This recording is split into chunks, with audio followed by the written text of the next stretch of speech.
Well, muna, Frami, let's provide some context muna, no? Kasi binanggit mo yung nahihirapan ng mga kababayan natin. Tayong karamihan sa atin nahihirapan because of the Middle East crisis, no?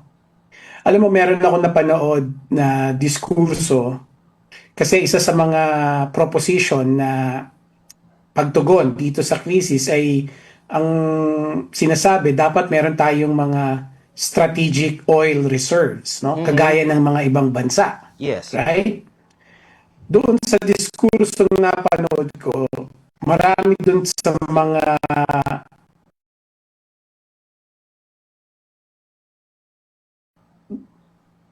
panauhin nila na mula sa mga eksperto, ang sabi, kakailanganin natin ng mga 200 million pesos a year. That's 200 million pesos a year para magkaroon ng strategic oil reserves, right?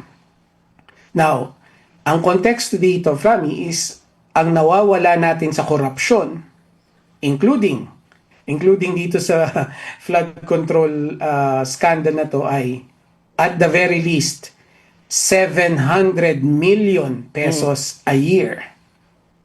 So, isipin mo na lang, kung hindi natin nawawala sa corruption yung ganong kalaking pera, eh maaari tayong magkaroon ng strategic oil reserves.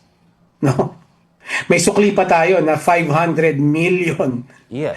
pesos kada taon. So that's the context na gusto natin ilatag, no, sa mga kababayan natin in this midst of the Middle East and oil crisis na kaya tayo naghihingalo na hindi natin alam, hindi tayo magkadaugaga kung paano natin tutugunan itong oil crisis. Is ang malaking dahilan is corruption.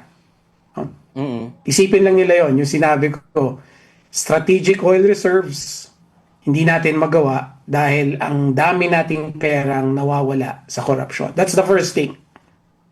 The second